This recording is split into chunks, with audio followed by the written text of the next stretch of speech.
tale or two to tell when you come back? Can you promise that I will come back? No. And if you do, you will not be the same. My name is Bilbo Baggins.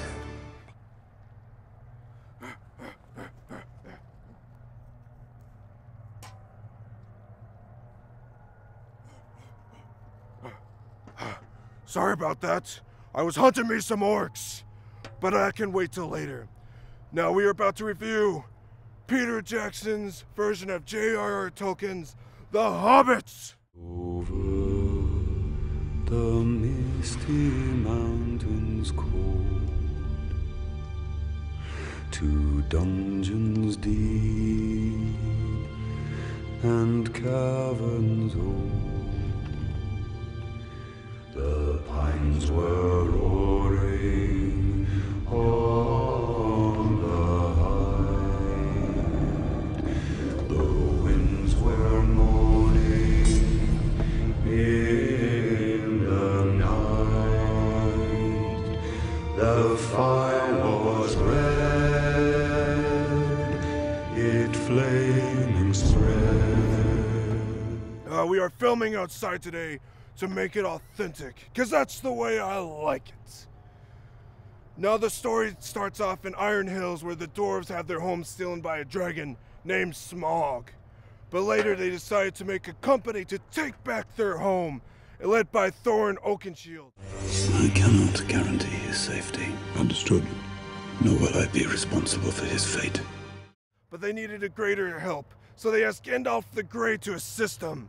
But they also needed a burglar, so Gandalf decided to go with a hobbit named Bilbo Baggins. Now later they set forth to adventure to the Great Iron Hills, where they encountered orcs, goblins, rock giants, and many more dangers. And they also encountered elves at Rivendell.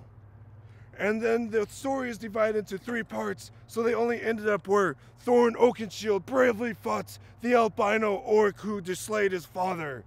So later, he lost to him, and they had to be rescued by eagles. And that's where the story ended for part 1. Now the sound was one of my favorite parts, and matched the clashing of steel. Oh! It also had the footsteps, the horses, and all the monsters that were out there. You asked me once if I had told you everything there was to know about my adventures. Now, for the lighting, it matched at every scenery. There was red lighting caves. There was purified lighting at Rivendell. There was serene lighting in Hobbiton. Everywhere you went, you felt like you were there. I'm looking for someone to share in an adventure. Now let's talk about the characters, because there was a lot of them in there.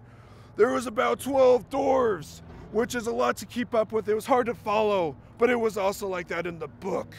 Now you have Gandalf the Grey, you have Bilbo Baggins, you have the albino orc, which a whole backstory is about where the albino orc killed Thorin's father, and Thorin thought he defeated the orc, but later it ends up he didn't.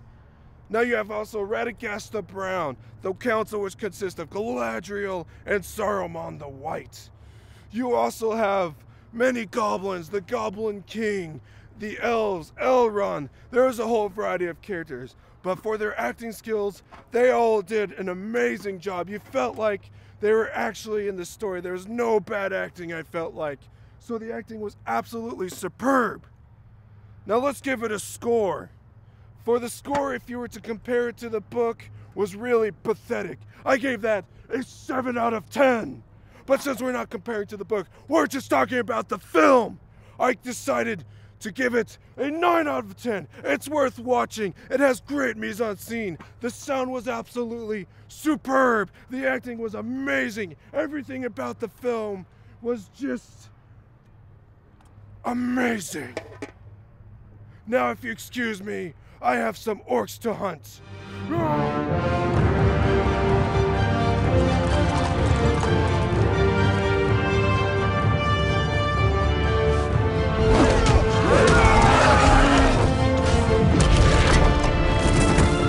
You'll have a tale or two to tell when you come back? Can you promise that I will come back?